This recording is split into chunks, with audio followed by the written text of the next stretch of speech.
I'm Monik. I'm a newly born indie dev creator. I'm Buddy Sola. I am the head of marketing for Akupara Games. I want to make something that a younger version of myself would have really loved. And that's what I've been up to with Future Vibe Check for a little over 2 years now. It's an automation game where you make music. Tapping into that same feel of build, craft, automation, but sublimating that into kind of something divinely human, which is creative energy and playing with music. There's a couple of key characters in the game. GJ Otter is actually, a representation of this Buddhist concept called a bodhisattva, which is someone who's achieved enlightenment, but kind of has put off checking out completely to help others achieve enlightenment too. So that's why he takes on this role as the teacher. I feel like in an increasingly chaotic world, having some grounding to understand how you maneuver through it, that'd be cool to explore. The automation game itself has this end goal of, endless growth at all costs. And what do you get at that end, or is the journey far more powerful? That dovetails so nicely with this sort of like philosophical grounding, right? Yeah. What do you think players can expect to experience in Future Vibe Check?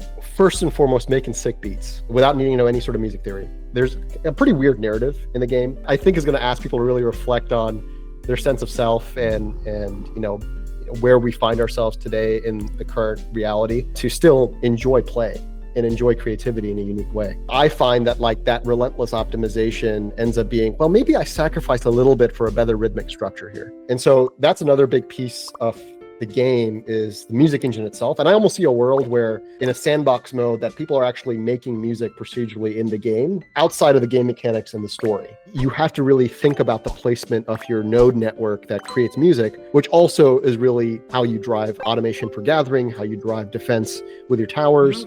I'm solving different problems spatially, and I'm experiencing what I built from my optimization. Actually, one musical composer who loved it, they're like, this is a gamified DAW. That baseline experience of I'm gamifying the music creation experience. I already love creating music. Now I have numbers that go up with it. Oh my gosh. I knew that automation game players would like this sort of game. And it's a different spin on what they're used to. When I'm playing video games, I don't only play automation games. I'm playing a wide set of games. I think Akupara has that representation in the portfolio. So I felt like that type of community that you all have already built would appreciate what Future Vibe Check's trying to do. But yeah, ultimately, it's kind of, the game is like a meditation on consumption versus creation and our inherent and divine creativity, and giving more people tools to play around with that and experience that. So I'm excited to keep iterating and polishing it and getting more feedback and getting it out there to people's hands soon enough. Wishlist Future Vibe Check on Steam. Thank you.